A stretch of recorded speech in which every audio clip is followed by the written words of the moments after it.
नमस्कार. आपल्या सगळ्यांचे महाराष्ट्र सोशल न्यूज चॅनलमध्ये हार्दिक स्वागत. चला वळूया तर एका नवीन बातमीकडे. आजची बातमी.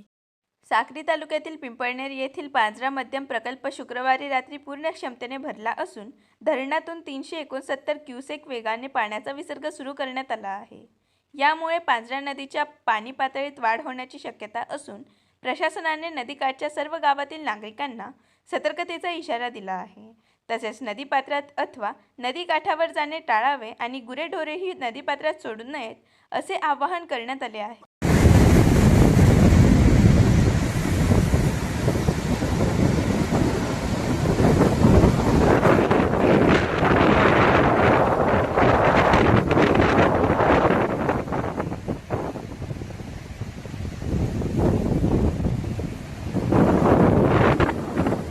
बातमी आवडल्यास चॅनलला लाईक व सबस्क्राईब करा व दररोज अशा नवनवीन बातम्या पाहण्यासाठी चॅनलला फॉलो करा. धन्यवाद.